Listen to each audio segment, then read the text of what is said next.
पूर्णिया से विधायक पप्पू यादव जी हमारे साथ खास बातचीत के लिए मौजूद हैं।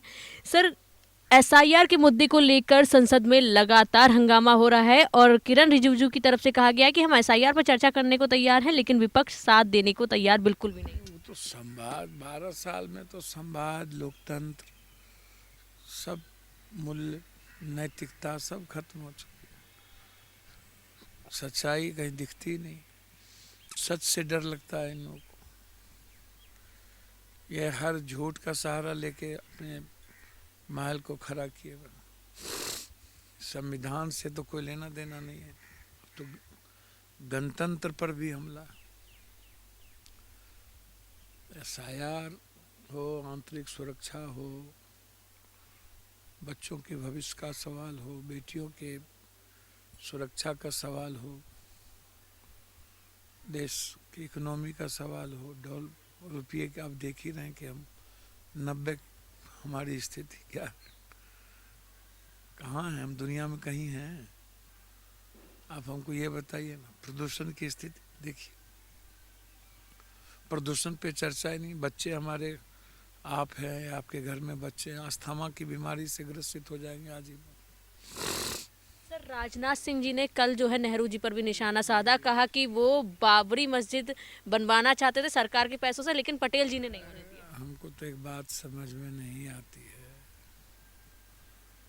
पहले तो हम एसआईआर की बात करेंगे कि कंप्लीट रूप से आम आदमी, मिडिल क्लास, गरीबों का, आदिवासियों का, दलितों का, हर वर्ग समाज का के अधिकार को खत्म करना, ये किस संवैधानिक मूल्यों की बात है? आप बार बार रोहिंग्यांग, नेपाली, तैवानी, बांग्लादेशी की बात करते हैं। तो एसआईआर आपने 69 लाख के लगभग आपने कर दिए, तो कई ठो आपको घुसपैठ मिले, कई ठो नेपाली मिला। तो आपको बताना चाहिए दुनिया को कि 69 लाख में कई लोग मिले हैं, और आपने नाम किसके काटे, और आपने किस तरीके से आपने गरीबों के वोट के अधिकार उसकी चोरी करके आप सत्ता में आए। तो मुद्दा तो है, और उसको दुनिया को जानना चाहिए कि भारत की जो सरकार है और भारत में जो अन्य स्टेटों में सरकार बन रही है, वो बिल्कुल गणतंत्र को ख़त्म करने के एक रास्ते हैं। तो उस पर अब जहाँ तक राजनाथ सिंह जी का सवाल है, मेरे लिए मेरे गार्जियन की तरह मैं उनका सम्मान करता हूँ। लेकिन नेहरू जी जब प्राइम मिनिस्टर थे, उस वक्त बाबरी मस्जिद का कौन सा मुद्दा था या सवाल था? तो ना ये मुद्दा था, ना सवाल था, ना बाबरी मस्जिद का कोई बिंदु था। तो ऐसी बात कर देना, ना इतिहास को बिना जाने पर पड़े, तो ये कैसे होगा? राजनाथ सिंह जी गंभीर पॉलिटिशियन है, उनसे मैं ये उम्मीद नहीं कर सकता। बीजेपी में कुछ लोग हैं जिनसे ये उम्मीद नहीं की जा सकती है।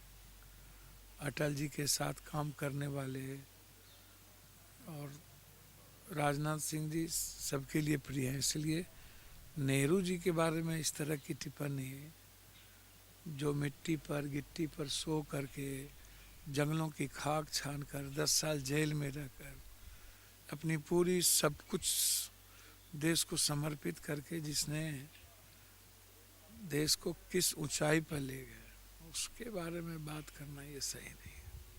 सर, एसआईआर में बीएलओ जो हैं, जो गणना कर रहे हैं सर, वो आत्महत्या कर रहे हैं। ममता बनर्जी की तरफ से कहा गया है कि हम मुआवजे की मांग करते हैं। जिस तरह से बिहार में वोटर को काटा गया है, वोटों को, ऐसे ही पश्चिम बंगाल में भी साजिश रच रहे हैं।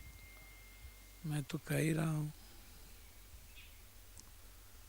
मैं तो बोल ही रहा हूँ ये कि हर परिस्थितियों में बीएलओ की मौत क्यों हो रही है? देश के भविष्य हैं, हमारे बच्चे हैं, परिवार की उम्मीद है, समाज की उम्मीद है, लगातार मौतें हो रही हैं।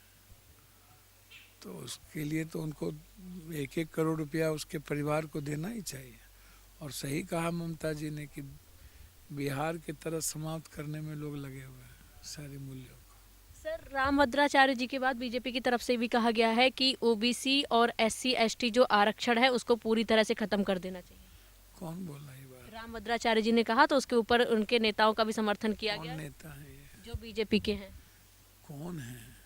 सर जो इनके सांसद हैं, मुझे नहीं पता। यदि ऐसी है तो मैं यही बात तो बार बार हो रही है कि पिछड़े दलित आदिवासियों के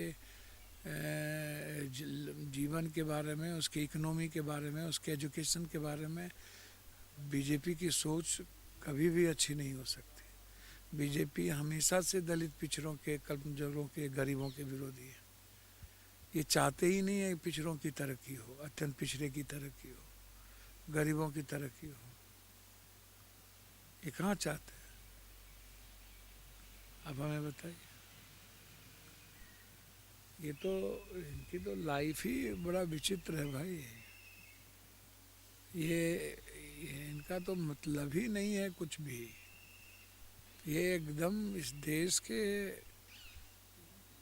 न वयस के है न किसी के। ये सिर्फ पूंजीपति की पार्टी है और उनके हित में काम करते हैं। ये पिछड़ों के हित में काम कर ही नहीं सकते, गरीबों के हित में इनका काम हो ही नहीं सकता। आप उठा के देखो, मनरेगा विरोधी यही है, छात्र विरोधी यही है, आप उठा के देखो। तो इसीलिए बीजेपी तो 400 पार नहीं कर पाई, तब तो आज आप सुरक्षित हो। कर गई होती तो आप देश सुरक्षित नहीं था। हमारे साथ खास बातचीत कर रहे थे पूर्णिया से विधायक पप्पू यादव जी थे। वीडियो जर्नलिस्ट आकाश के साथ मैं स्तुति पाठक, न्यूज वॉच इंडिया।